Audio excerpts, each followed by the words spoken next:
नमस्कार, मैं अमृत गोदियाल। आप देख रहे हैं उत्तराखंड हलचल। और देहरादून के मौसम में जरूर गिरावट आ गई हो, पर एसजीआरआर यूनिवर्सिटी में जो तापमान है वो अब भी बढ़ा हुआ है। पीछे आप छात्र हमारे देख सकते हैं जो एसजीआरआर यूनिवर्सिटी में पिछले 3 दिनों से यहाँ पर बैठे हुए हैं। क्या कुछ मांगे हैं और क्यों धरने पे इन्हें बैठना पड़ रहा है? बारिश पूरे देहरादून में, पूरे उत्तराखंड में हो रही है, बर्फबारी शुरू हो चुकी है। पर साथ में इन छात्रों की क्या मांग है जो पिछले 3 दिनों से ये लोग यहीं ऐसे ही बैठे हुए हैं? और कुछ ऐसे मामले हैं जिनको सुनकर आप खुद हैरान होंगे। और एबीवीपी के जो छात्र संघ हैं, उनके जो अध्यक्ष पद पे जिन्होंने कंटेस्ट किया था, यशवंत पवार जी, प्रदेश मंत्री जो हैं एबीवीपी के, रावत जी, वो यहाँ पर मौजूद हैं। तो मंत्री जी, रावत जी से शुरुआत कर लेता हूँ। तो रावत जी, क्या कहेंगे, क्या कारण है कि यूनिवर्सिटी के कैंपस में आपको बैठना पड़ रहा है पीजी कॉलेज की मांग को लेकर? और क्या ऐसा रहा, क्योंकि ऐसे कई मामले जो यहाँ के छात्र संघ के अध्यक्ष हैं और जो और लोग हैं और पदों पर हैं, उन्होंने कई संगीन आरोप लगाए हैं पीजी कॉलेज पर। क्या कहेंगे इस पर?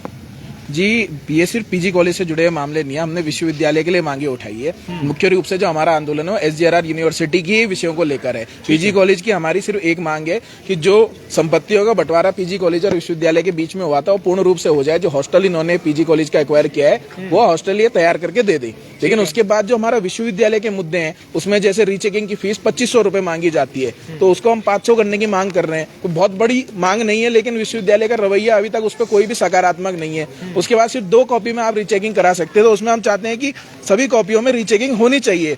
उसके बाद क्या है कि जो एजुकेशन मिशन में सबसे पहला अधिकार किसका बनता है? श्री गुरु राम राय में। जो श्री गुरु राम राय का विद्यार्थी है कि उसको यहाँ जॉब मिले अगर वो अच्छा क्वालिफाइड है, लेकिन वो एक अवलोक्या नाम की बाहर की कंपनी को दिया गया है, जिस पर ऐसे आरोप लगाए जाते हैं कि वह कुलपति जी के परिवार के सदस्य की कंपनी है। ऐसी एक कंपनी कोई काम यहाँ पर दिया गया है। अब पिछले वर्ष यहाँ पर फेस्ट कराने के नाम पे बच्चों से हजारों रुपया वसूला गया और वह फेस्ट हुआ भी नहीं। और ऐसा फेस्ट आगे भी किया जाता है, और अगर ऐसा फेस्ट आयोजित होना है तो उसको कल्चरल फीस के खर्चे से क्यों नहीं काटा जाता? जो पहले से स्टूडेंट से ले ली गई है उसकी दुगना वसूली क्यों की जाती है? ऐसे अनेक विषय हमारे बीच में है। और स्पेशल बैग जो अंतिम वर्ष का विद्यार्थी है उसके लिए स्पेशल बैग का आयोजन कराना हमारा ये भी एक मांग है। और ऐसी 8 सूत्रीय मांगों के लिए हम लोग बैठे हैं, लेकिन विश्वविद्यालय का रवैया ये है कि कोई भी हमसे बातचीत करने नहीं आया। उनका रवैया ऐसा है जैसे कि उनके पास उनके खिलाफ कोई कुछ कर ही नहीं सकता। और मैं बहुत बहुत धन्यवाद करना चाहूंगा उत्तराखंड हलचल का, क्योंकि अभी मैं जानता हूं कि यह मैनेजमेंट बहुत पावरफुल है और पत्रकारों पे भी बहुत दबाव है। कुछ पत्रकारों ने मुझे स्पष्ट रूप से कहा है कि हम आना चाहते हैं, हम न्यूज कवर करना चाहते हैं, लेकिन हम क्षमा चाहते हैं कि हम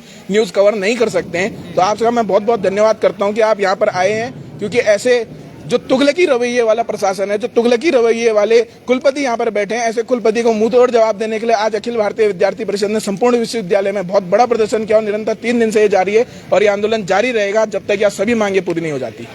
बिल्कुल। और ये देखिए, बड़ा एक पावरफुल ये बताया है कि पत्रकार नहीं आ रहे हैं कवर करने के लिए, पर एबीवीपी ऐसा कह रही है। मुझे ये हास्यास्पद लग रहा है ये बात को, जिनके अभिन्न अंग भाजपा का और एक यूनिट ऐसी जो शायद भाजपा को के साथ चलती है, एबीवीपी, उनके प्रदेश मंत्री। सवाल ये है कि कौन पावरफुल है, इसके पीछे का राज भी जानना है। पर यशवंत पवार हमारे साथ है और मीडिया प्रभारी भी हैं एबीवीपी के। पवार जी, क्या कहेंगे इस पूरे प्रकरण को लेकर? क्योंकि अभी तो कई और खुलासे होने, अभी जो 8 सूत्रें मांग है उसके पीछे भी एक पर्दा है, जिसमें वो पर्दा खुलेगा अभी, क्योंकि अभी तो शायद टाइम दिया है कि शायद हो सके कि शाम तक ये जागें और ये मांगे पूरी करें। क्या कहेंगे इस तरीके के रवैये को और जो स्टूडेंट्स के भविष्य के साथ खिलवाड़ हो रहा है उस पर क्या कहना है? देखिए, जो हमारा ये एसजीआरआर यूनिवर्सिटी है, हमारा एसजीआरआर पीजी कॉलेज का छात्र संघ लगातार 3 दिन से यहाँ पर धरने पे बैठ रखा था। कुलपति का छात्र छात्राओं के प्रति जो रवैया था, हमारे छात्र संघ ने लगातार आंदोलन करा, ये मांग करी। और फिर भी इनका रवैया देखिए, पिछले 3 दिनों से ये चाहे पुलिस प्रशासन के दबाव में, ये चाहे अपने दबाव में, हमारे बीच बात करने के लिए नहीं आ रहे। कल यहाँ पर प्रदेश मंत्री जी आए, प्रदेश मंत्री जी के नेतृत्व में आज अखिल भारतीय विद्यार्थी परिषद का पूरा महानगर के सभी छात्र संघ, जहाँ छात्र संघ के लोग यहाँ उपस्थित हैं। और हम लोगों ने ये चेतावनी दी है आज कि विद्यार्थी परिषद, चाहे वो प्राइवेट कैंपस हो, गवर्नमेंट कैंपस हो, शासकीय कहीं भी हो, विद्यार्थी परिषद हमेशा छात्र छात्रों के लड़ाई और छात्र छात्रों के लिए लड़ेगा। अब अध्यक्ष भी हमारे साथ हैं, आइएगा, आप आइएगा, क्योंकि अब जो पीड़ा लेकर जो अध्यक्ष हैं यहाँ के, वो बात करेंगे। क्योंकि खुलासे तो आप करेंगे ही आज, क्योंकि नाम ना लेकर बस जरूर बताएंगे कि क्या हो रहा है, छात्रों के साथ क्या हो रहा है, ये बताइएगा पहले। नमस्कार, मैं चंदन सिंह नेगी, छात्र संघ अध्यक्ष हूँ एसजीआरआर पीजी कॉलेज में। हम लगातार 3 दिन से दिन रात यहाँ पर बैठे हैं। आप देख रहे होंगे बारिश हो रही है, रात को इतनी ठंड होती है। हम लोग अपनी टीम के साथ यहाँ पर बैठे हैं, अखिल भारतीय विद्यार्थी परिषद के कार्यकर्ता यहाँ बैठे हैं। हमारी 8 सूत्रीय मांग थी विश्वविद्यालय से लेकिन माननीय कुलपति जी का कोई इस पे पॉजिटिव रिस्पांस नहीं आया। और आपको बता दूं कि जिस प्रकार से ये पावरफुल मैनेजमेंट खुद को कहता है, इसको जरूर हम ध्वस्त करेंगे और ध्वस्त ऐसे करेंगे कि दोबारा नहीं उठ पाएंगे, क्योंकि इन्होंने जिस प्रकार से चोरी करी है। एक समय था जब ये मैनेजमेंट चैरिटी के नाम के लिए जाना जाता था, आज केवल यहाँ के अधिकारी वर्ग और प्रशासनिक वर्ग जो है केवल और केवल पैसा कमाने के लिए यहाँ पर काम कर रहा है। बच्चों से छात्रों की फीस के लिए जबरन उनसे वसूली कर रहा है। तमाम सारे फेस्ट के नाम पे इन्होंने टिकट बेचे, लेकिन फेस्ट ना कभी कितने क्या वसूली हो रही है, पहले वो खुल के बताइएगा। फेस्ट के नाम पे कितने पैसे लिए गए? देखिए, अभी कुछ समय पहले इन्होंने पिछले वर्ष एक फेस्ट का आयोजन किया, जिसमें इन्होंने बाहर से लोगों को बुलाकर यहाँ पर उनसे टिकट बिकवाए, लेकिन उसके बाद ना कभी वो फेस्ट हुआ, ना कभी वो लोग दिखे। और हमने इनसे पूछे कि कहाँ गया वो पैसा, वो छात्रों का पैसा जिनसे तुमने जबरदस्ती वो फेस्ट के नाम पे टिकट खरीदवाई, ना वो पैसा उन्हें वापस मिला, ना वो कभी फेस्ट हुआ। इस प्रकार के तमाम यहाँ पर मामले हैं, जैसे पास कराने के नाम पर जबरदस्ती पैसे बच्चों से अपने पर्सनल अकाउंट में मंगाए जा रहे हैं। और तमाम ऐसे पर्सनल अकाउंट में मंगा रहे हैं जी, यहाँ पर पर्सनल अकाउंट में अपने पास कराने के नाम पर इनसे बच्चों से पैसा लिया जाता है। बच्चों को जबरदस्ती फेल किया जाता है। उसके बाद रीचेकिंग के लिए केवल ये 2 कॉपियां देते हैं। अगर बच्चे की 5 सब्जेक्ट्स में बैक है, तुमने जबरदस्ती वो बैक लगाई है, तो 2 कॉपियां क्यों चेक कराएगा? और 2500 उसकी फीस है और 2000 रुपए बैग की फीस है। तो बच्चे को ये लगता है कि रीचेकिंग से अच्छा हम 2000 रुपए देके बैग दे देंगे, तो 4 की 4 बैग देगा। वो रीचेकिंग के लिए बिल्कुल इन्होंने ऐसे दरवाजे बंद कर दिए। ऐसे तमाम मामले इनके यहाँ पर हैं और इसके लिए विद्यार्थी परिषद यहाँ पर बैठी है और तब तक बैठी रहेगी जब तक हमारी मांगें पूरी नहीं होंगी। और आपके माध्यम से मैं इन्हें बता दूं कि विद्यार्थी परिषद का ये आंदोलन उग्र हो जाएगा अगर आपने तुरंत हमारी सुध-बुध नहीं ली। अच्छा, कोई लोग हैं यहाँ पर छात्र जिनके अकाउंट्स में पैसे जिन्होंने मांगे हैं? दिखा दो, तो ऐसा कि जिसमें ये वो कराए हैं, है ना, जिसमें पैसे मंगाए हैं अपने पर्सनल अकाउंट में? दिखा दो जी, हमारे पास ऐसे तमाम स्क्रीनशॉट्स हैं जिन गूगल पे के, जिनमें इन्होंने अपने अकाउंट में पैसे मंगाए हैं। और दूसरी चीज ये है कि यहाँ पर माननीय कुलपति जी रजिस्ट्रार जी के बदले हॉस्पिटल के पीआरओज को हमारे पास भेजते हैं और हमसे बात करते हैं। हम उनसे क्यों बात करें? वो एक इनके संस्थान के हॉस्पिटल के पीआरओ हैं। यहाँ पर माननीय कुलपति जी को आना चाहिए, हमारी मांग को सुनना चाहिए, लेकिन उन्होंने बिल्कुल इस प्रकार से उन्होंने रवैया अपनाया है। उन्हें लगता है कि बहुत पावरफुल मैनेजमेंट है, लेकिन उन्हें अभी विद्यार्थी परिषद की ताकत नहीं पता है। विद्यार्थी परिषद इस मामले को उजागर करेगी और इस पावरफुल मैनेजमेंट को ध्वस्त करेगी।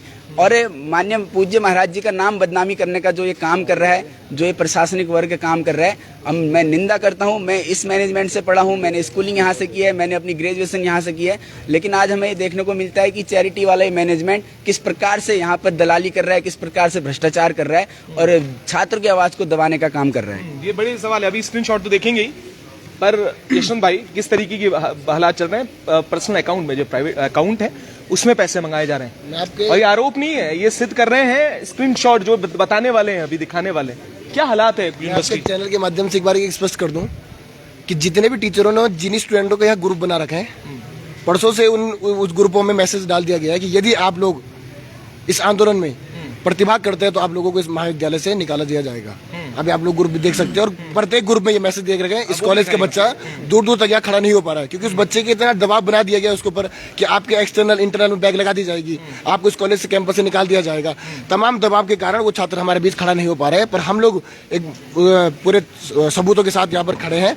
और मैं ये आप लोग देख भी सकते हैं, जो भी सबूत है, जो भी अपना अकाउंट पर्सनल अकाउंट में हमारे से पैसे लिए जा रहे हैं, तो ये आप लोग देख भी सकते हैं। और बाकी अभी इसमें और भी बताएंगे हमारे साथी। तो मैं आपके चैनल के माध्यम से बता दूं कि विद्यार्थी परिषद प्रदेश मंत्री के नेतृत्व में ये आंदोलन उग्र करने जा रहे हैं। यदि आज कॉलेज प्रशासन, यूनिवर्सिटी प्रशासन यहाँ नहीं आता है तो हम इस आंदोलन को एक चरम रूप में एक नई सीमा देंगे। हाँ, विद्यार्थी परिषद तो आ गया, क्या छात्रों की चिंता विद्यार्थी परिषद को है और संगठन को नहीं? ये बड़ा सवाल भी खड़ा हो जाता है इसको लेकर। आइएगा इधर आइएगा, क्योंकि ये सवाल इसलिए भी वाजिब है क्योंकि संगठन में जिस तरीके की आरोप लगा रहे हैं और सबूतों के साथ कर रहे हैं, छात्रों के भविष्य का सवाल है। तो उसमें क्या संगठन विद्यार्थी परिषद है जो सिर्फ अपनी है क्या, और संगठन नहीं है जिन्हें भविष्य की चिंता नहीं है छात्रों की? इसलिए चुनाव किए जाते हैं कि अगर कोई गलत हो रहा हो तो उसके खिलाफ संगठन के रूप में आप लोग आवाज उठाएं, जो पदाधिकारी हैं वो आवाज उठाएं।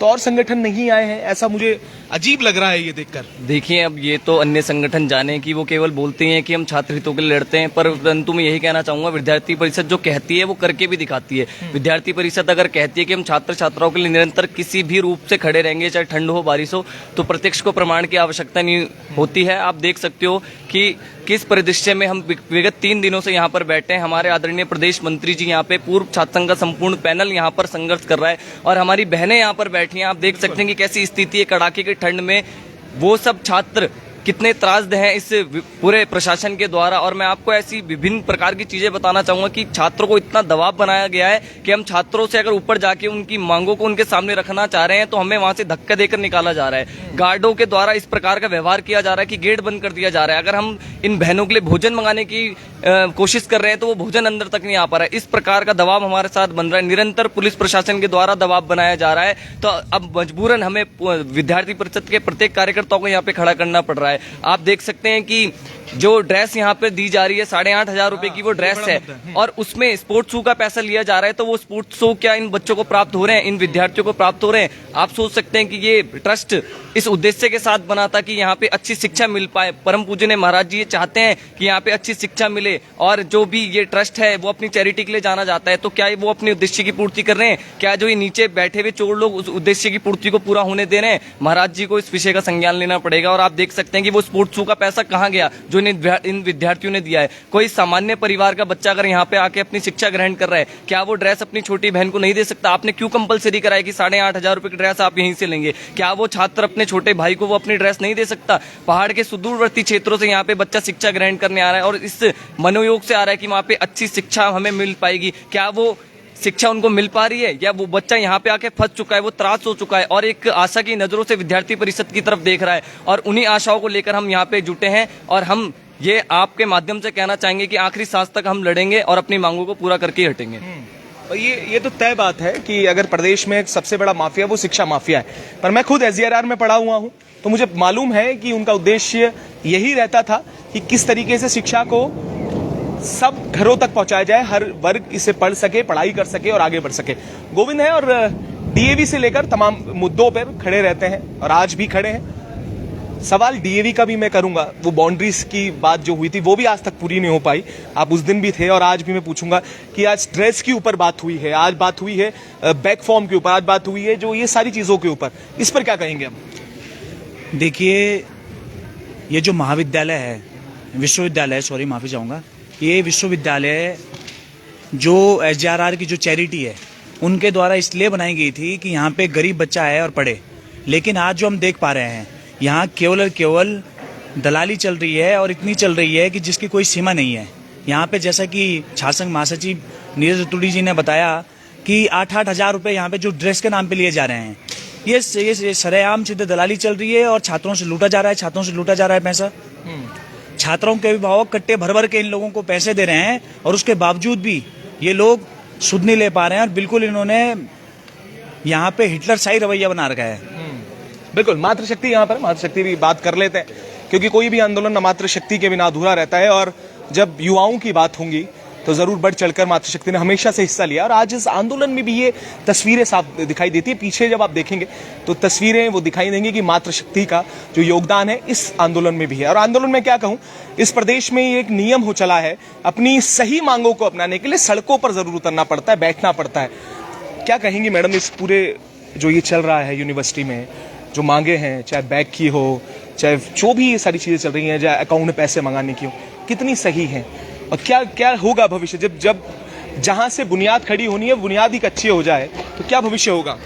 मैं तो यही बोलना चाहूंगी कि हमारी जो 8 की 8 मांगे हैं, अगर वो गलत है तो वो VC आकर हमारे सामने बोले कि हमारी कोई भी मांग गलत है।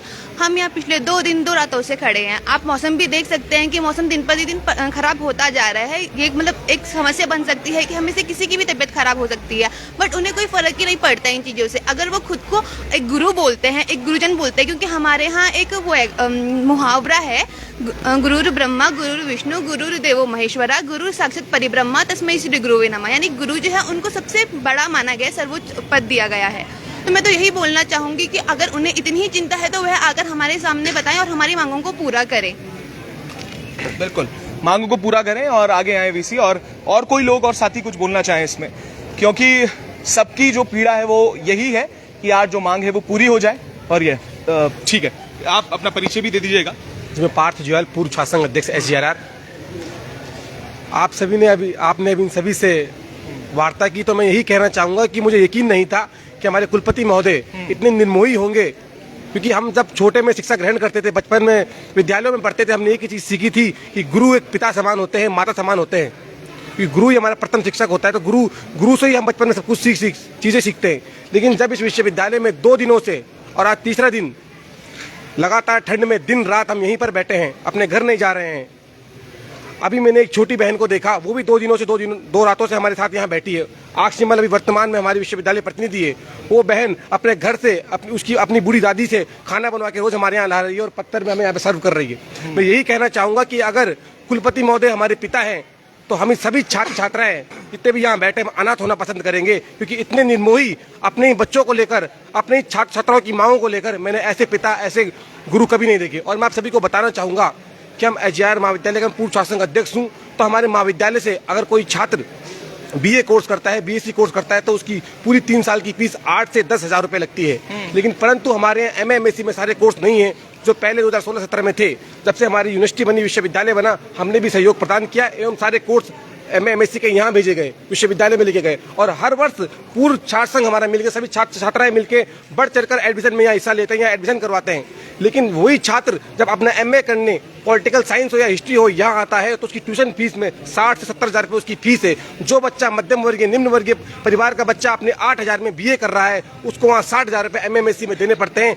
तो हमारी ये भी एक मांग है कि 50% कम से कम छूट इनको दी जाए। और विश्वविद्यालय द्वारा UGC की ग्रांट से हमारा हॉस्टल बना है, वह पूर्ण रूप से सरकारी है, उसको महाविद्यालय से सौंपना ही पड़ेगा। और हमारी 8 सूत्रीय मांग विश्वविद्यालय के कैंपस को है और 4 सूत्रीय मांग जो SGR महाविद्यालय के छात्र पढ़ते हैं उनकी समस्याओं को लेकर है। तो हमारी टोटल 12 सूत्रीय मांग है। मैं चाहूंगा विश्वविद्यालय से कि अगर आप चाहते हैं कि हम अपने इसी धरने स्थल से उठ जाए, क्योंकि मैं तो एक बड़ा हूँ, मैं अपने आप में हमारे छात्र संघ अध्यक्ष, हम लोग यहाँ रुक लेंगे, हमें कोई परेशानी नहीं है। 2 दिन, 3 दिन, 4 दिन हम लोग सह लेंगे। लेकिन जो छात्र गरीब घर से, जो छात्र मध्यम वर्ग सीमांत एरिया से आया है, हमारे साथ यहाँ पे फर्स्ट ईयर के से लेकर लास्ट ईयर तक के छात्र हैं, वो बेचारे हमारे चक्कर में एक पतले पतले कंबलों में इसी ठंडी दीवार पर, इसी ठंडी धरती पर सो रहे हैं। मैं चाहूंगा कि विश्वविद्यालय प्रशासन से गुजारिश करूंगा, मैं आपसे हाथ जोड़कर भी गुजारिश करता हूँ कि अगर आप अपने आप को हमारा शिक्षक बोलते हैं, हम अपना बेटा मानते हैं, अपनी बेटी मानते हैं, अपने बच्चे मानते हैं, तो एक बार छात्र हितों के मुद्दों में ध्यान दीजिए और हम सभी की मांगे पूर्ण कीजिए। धन्यवाद। बिल्कुल। तो ये देखिएगा कि ये कॉलेज में शुरुआत हो जाती है।